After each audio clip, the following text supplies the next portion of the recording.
Hi guys, my name is Vrushab. Today we are going to learn what is the collection framework in the Java programming. So today's date is 18th of August 2022. So as a name defined, the collection and framework. So as a collection is nothing but it is a single entity of object to store the various type of data, multiple data it can store. So it is just an object. It is nothing but a various type of data we store in a objects form. So we can access easily. In the framework is nothing but collection of the classes and interfaces. So in the framework, it defines the various type of classes and interfaces. That is why the collection framework is used in the Java programming for the software developer to make the task easier, because it is predefined framework and classes. We just have to use that classes and interfaces in our code to write a very clean and neat code. Also, we can execute our logic and program very easily in this manner. So when we use the collection framework, which is the contain the various type of data, that data we can manipulate, we can perform various type of operation in this collection, in this framework. So there are the various type of operation we can perform, like sorting, adding, removing, clearing the data from that object. So there are the multiple types of operation we can perform like that. When we are going to check this framework is consist the array list. The first is the list. That first we are talking about, it is the interface, right? So interface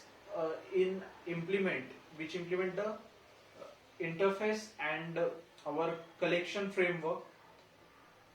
After that collection framework, there are the various branches of that. There are various type of interfaces. First interface is list. Second is first is list. Second is set. Third is map, or we can call map is different and collection is different. So first is set and first is list and second is the map. Second is the set. So first, when we talking about the list, means list interface, there are the list of array list, and first is the array list. First we are talking about the array list, and second is the linked list. So array list, when we define, there we have to create the object of that array list. It stores the various type of data in the form of in the object. We can store the various data in one object. Same in the linked list. So what is the difference between that? There is the implementation is different in this. After that we have the set interface. In the set interface we have hash set, we have the hash set and link hash set. So our link hash set, when we adding the value, when we defining the data in the link hash set, that will not store in the index. When we want to print that index, it will not store in any index, and it will also not store any duplicate element. If you are going to store the duplicate element, it will not store in this.